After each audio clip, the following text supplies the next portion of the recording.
We try to work with nature and not against nature. So we try to project ecosystems that imitate natural ecosystem on a smaller scale.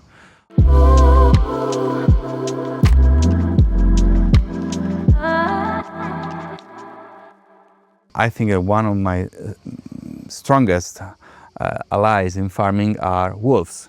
Most part of the farmers complain about wolves constantly because they are not used anymore to deal with them, and they just see the damage. Okay, we don't have any damage from wolves. We never had, because we always had the guardian livestock dogs into the pens where we have the animals. So into the electric fence we keep the sheep or the chickens and the dogs that lives together. And this is enough for keeping the wolf away, because the wolf is very smart and he just want to prey a sheep when it's easier than a wild boar or a wild deer. But when there is a dog that is enough big and enough mentally strong to face the wolf doesn't want to risk.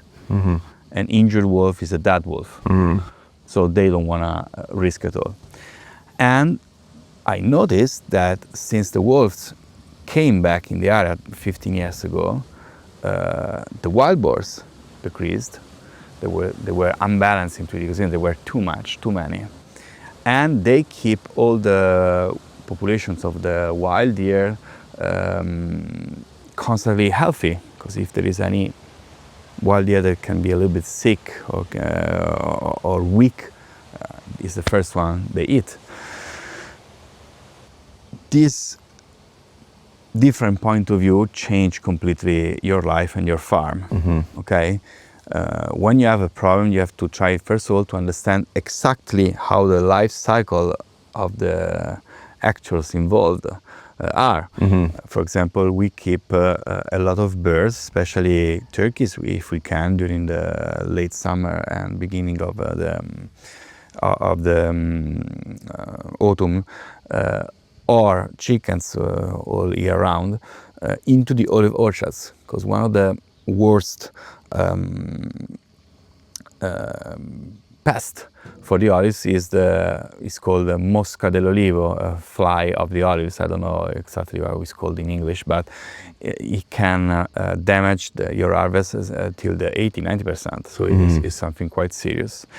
But if you go studying, instead of spraying insecticide, that is insecticides that are very wide effective, so they kill all the insects and they kill all the animals that feed on these insects, and poison us also as well. But yes, if you study precisely how this life cycle of this fly works, you discover that they will start laying an egg during the middle summer or late summer on the olive, and the larva will start eating the olive. And if we remember that olive trees doesn't produce olives for us, they produce olives because they want to propagate their own species, obviously. Okay, so these two beings co-evolved for fighting each other. The fly wanna eat the olives, and the olive tree wanna produce good seeds. The olives turn into a violet color when they are almost ripe. This is the moment they change their color for making them more visible for animals, and they change their flavor and reduce the bitterness because they wanna be eaten from a bird or from a wild boar or from a deer or from whoever that will put the seeds far from the mother plant, okay? So the olive tree doesn't want to waste a single sugar from photosynthesis, don't want to lose any energy on an olive, on a fruit that will never be perfect. So it will never produce a perfect seed. You know what I mean? So usually the plant realized that the olive have been attacked by this parasite, and he sent down an hormone called ethylene that will cut 2 layers of cells and will let the olive fall on the ground.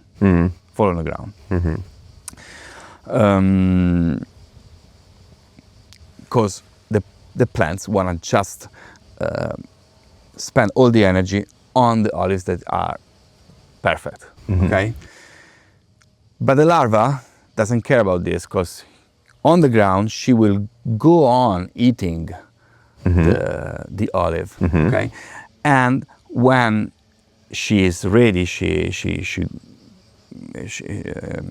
grew enough, she will go out of the olive, try to find a place, a spot into the soil, a few millimeters down the soil for the kind of transformation, yes, back into a fly. Yeah. Exactly. Yes. So she will go out of the soil again a few days later, and she will try to climb on a stem of grass and open the wings and restart the cycle. But if there are animals, wild or animals from the farm, that into this process will try to eat the larva into the olive, because they don't care if there is a larva inside, so the chicken will eat and the turkey will eat the olive with the larva inside. Or will try to actively pick some flies, because they love flies to eat. Or they will scratch on the ground and they will find the larva into the ground and they will eat. Or when they come out and they climb on the grass and so on. All these animals will keep the number of the pest low, not zero, but low. We always have damage in terms of loss of olives that is in between 1, 2, 3, 5%. That doesn't push me, no matter how I think about ecosystems, that I don't want to use pesticides, but it doesn't make sense economically to go buying insecticide for 3% of loss. You know what I mean? Yeah. And this is exactly what regenerative agriculture is based on.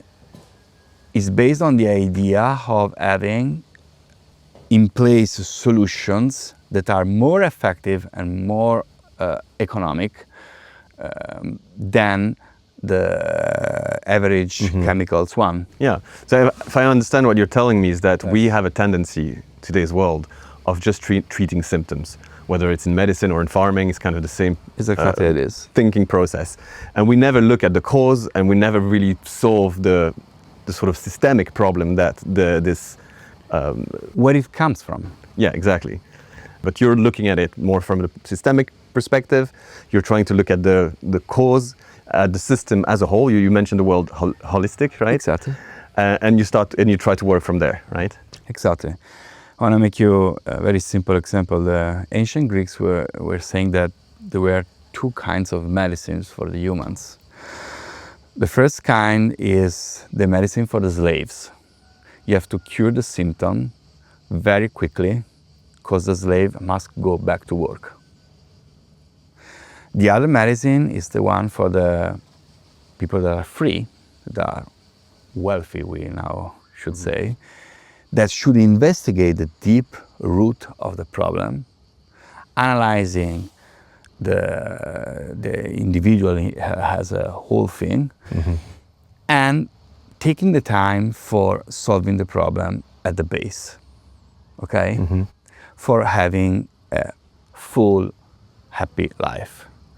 So you now tell me which approach we developed in the last 2,000 years. Yeah, that's really interesting. Really interesting. I want to come back to farming and to your farm in particular. You gave us this amazing example with the olive trees, and I was wondering if you had other examples, other stories you can tell us about your system and how you manage it in this holistic way. Yes, for sure.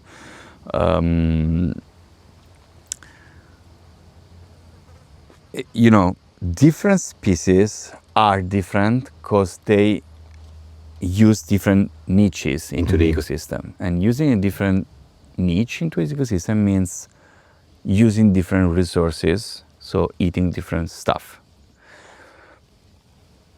For example, pasture or grasslands, you have mostly two options. Or you have one species, and through the mob grazing, that is already a very good solution, you try to push the animals to eat the 80-90% of the herbals, herbs that are on your field.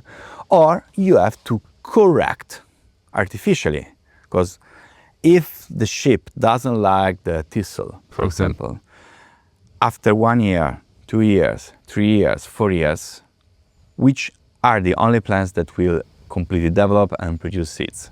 The one that the sheep doesn't like, so the thistle. So if you go speaking with the farmers, they say, "Oh no, sheep should not stay on the field where you want to cultivate cereals, because they will fill the field with thistles, like if they can produce thistles." Okay. But if we have, for example, the first group of animals that go on pasture are cows and some goats. And for example, economically speaking, these goats, we have 25 cows and 12 goats usually in the same group, okay? These 12 goats mostly doesn't cost to me, okay? I'm not referring to my work, the property, the fences, but they don't eat the grass that the cow eat. So if I can keep, I don't know, 25 cows into my farm on that 20 hectares, okay? If I add 12 goats, I can still keep 25 cows. Okay. And in few years, I can add the cow. Because they eat different plants and they keep the grassland balanced. So do not allowing to the plants that the cow doesn't like to develop too much. After the cow and the goats, immediately we let enter, because we have this rotational system, so we move in different plants, we let enter the donkeys. Because there are some thistles, some thorns that no one want to eat but the donkey. And they enjoy, and they're healthy and chubby. Okay, we don't eat donkeys at the moment. We use them for farming, for other works. Okay, but anyway, is another animal that can live on the same field where my cow get the 90% of their food. You know what I mean? Okay. After them, we try to move them, the birds. Because when the birds enter a pasture, after usually around from 4 to 7 days after the cow moved, they find a lot of bugs into the manure of the cow. And on a side, they keep the pasture free from parasites. On the other, they get free protein. And immediately they start increasing the number of eggs they lay by 25-30%. And they eat 30% less the grains that I should feed them. So the cow is feeding the bird that will make bird produce eggs for me. This is a different point of view. Also the cap is now designed for, okay, you have these 10 hectares. Tell me what you do on that 10 hectares. Alfalfa or clover or wheat, okay? Dot. No, I produce hay, but at the same time I have some olives, and I use animals for pasture, so I produce milk and meat, and eggs, because the birds comes after. Again, it's a completely different point of view. And remember what we were saying in Brussels, here starts some of the problems. Because if you now read newspaper or you speak with vets authority, they will tell you that never ever have birds, so chickens, close to cows or sheep. Because there is the risk of the avian flu. that the spillover, the virus can potentially escape from the birds to a mammal. That is what we want to avoid, because it is a potential risk for us, as humans. But again, we have to dig a little bit deeper. The real risk at the moment is into the factories, where the density of the birds is unbelievable. It's not outside, because the wild birds can potentially contaminate the soil and potentially contaminate the birds and so on, because the density here is too low. Avian flu is very strong virus for birds. So after 24 hours, they they die, or they look at the falcon. Oh wow! Or they isolate themselves. Imagine about you when you are sick. You stay in your room and in the bed. You want to stay by yourself. You want to avoid light and so on. And so, if eventually one of my chickens gets sick, he doesn't have the chance to spread the virus to everyone else, because he will isolate himself. My birds have usually at least 30, 40 square meters each one, instead of having 20 birds on 1 square meter into a factory. So what we need as regenerative farmers, because regenerative agriculture mostly, especially in Mediterranean climate, but in general, needs animals. You can do, this is my personal opinion, you can produce compost, you can produce a lot of, let's say, not livestock solutions for fertility, but honestly it's very expensive, and the tons of stuff you can produce is very little. It's very interesting when you have to activate something like a yeast. So if you produce a compost pile because you want to activate this compost pile and you want to inoculate the soil, yes, this is very interesting. But if you have to add organic matter seriously, especially in Mediterranean climate, where we have a dry summer and a cold winter, where bacteria doesn't survive so much in this too extreme, up to 24 degrees, the activity is much less of the bacteria. You need the animals, especially you need the herbivores, the large herbivores. You need the sheep, the cow, the goats, because you need the other. You need their stomach. You need their rumen. I'll try to explain this. Microbiota is what keeps the soil fertile, living, dynamics, moving nutrients, moving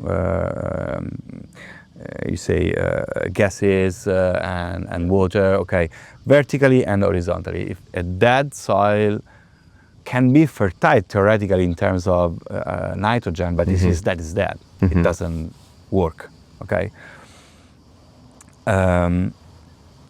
For having an healthy microbiota, you have to keep alive the two big containers of this microbiota. One is the soil, and the other one, especially in certain seasons, are the stomach of the large herbivores that will keep the population alive and will inoculate again into the soil. I know that maybe it looks a little bit complicated, but it is much more easy to understand if you can see it. Yeah. It's incredible the effect that the manure does on the grasslands is amazing. You can really see from a spring to an autumn in 6 months.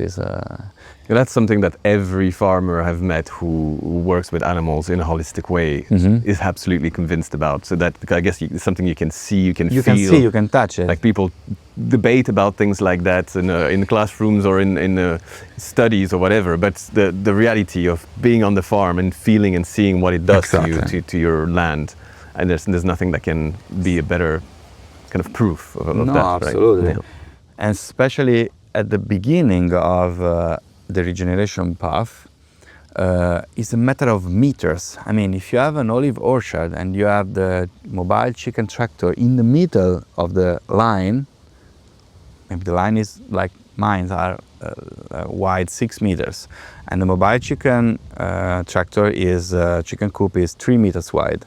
So there is 1.5 meters on a side and 1.5 meters on a side where the chicken tractor doesn't move on. Okay. Birds go sleeping into the mobile chicken tractor, so they have half of the day for pooping, exactly where the chicken tractor is. So if you go up and down on the line with the chicken tractor, especially at the beginning of the regeneration, so the first 2-3 years, you will see that in the line where the chicken tractor passed, the grass is lush, is much taller, much denser, and rich. And on the sides, half meters on the side is poor, is weak. Okay. The nice part is that as much as the one part get fertilized in patches, okay, the herbivores will eat mostly there, but they will poop everywhere. So they will distribute There's nutrients everywhere. Yeah. Okay. Just a quick pause to tell you about the official partner of the Deep Seed podcast, and that's Soil Capital.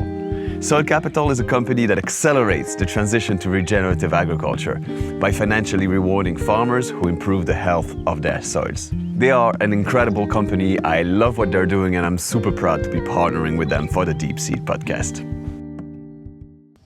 I think that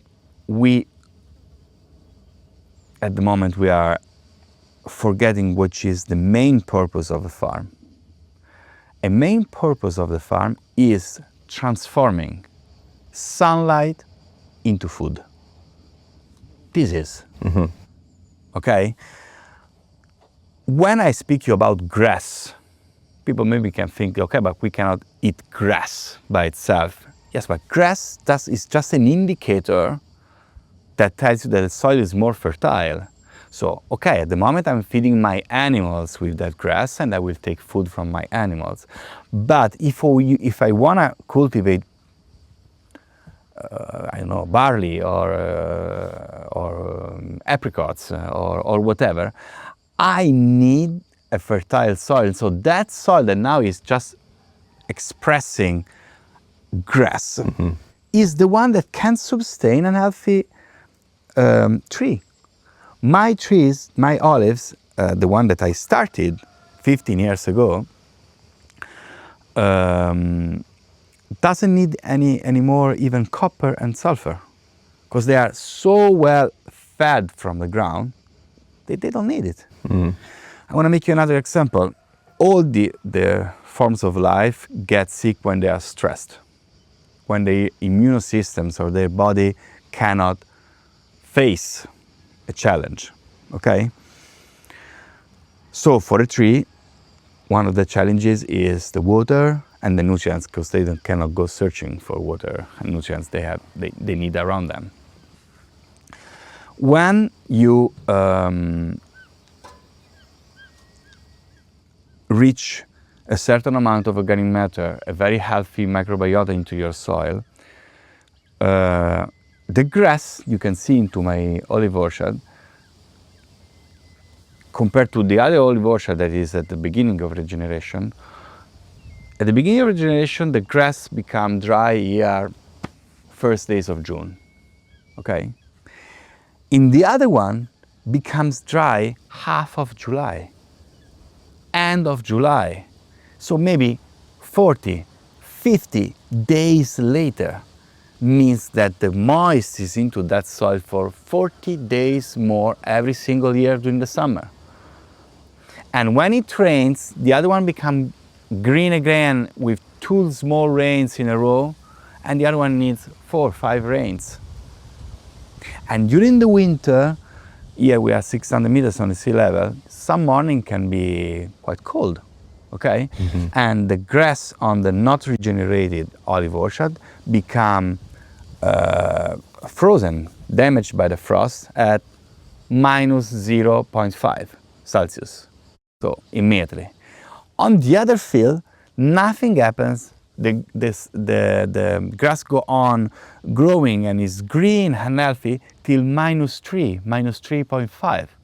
Because the roots are so developed and the soil is so active that they can pump warm water from the ground much better than the other ones that are weak. Okay? Imagine how many days during the winter how many days more my olives can grow compared to the other ones where the frost is effective at 3 degrees upper. You know what I mean? Yeah. The days that in Pulicaro the temperature reach -4 are at the moment very few, honestly, also because this climate change, but are maybe 15, 10, okay, in a year. And the days that you have -0.5 are 30, 35, 40. So the efficiency in terms of photosynthesis of a regenerative farm is much more. And again, then you can use that tool for whatever you want. Yeah. No matter if it is one food or another, but the point is that you have to build your soil. One last question. If there's one important message you'd like to share with people, what would you say? Okay, yes. If there is something that I really ask for all of us, is to try to dive a little bit deeper. Don't stop at slogans. Try to read the whole sentence and not a slogan, and to do not feed polarization. Polarization. Polarization is the worst thing we can do because it's even before the dialogue. You think in a way, I think in another. I'm right, you are wrong. That's all. And this is to me, is the biggest threat we have at the moment. Yeah. So we need to talk, to communicate, Yes, even when we absolutely. don't agree. Yes. And look at us. We have an animal farmer and a long-term plant-based diet guy having a nice conversation and moving forward. I think you can enjoy staying in Pulicaro for longer, and I will learn something from you, and we will find together even better solution, and you will see other aspects that you maybe didn't have the chance to see. Of course. I would love to. I'm serious about this. Yeah. Thank you so much for your time. It's been a pleasure, and Yeah, take welcome. Thank you.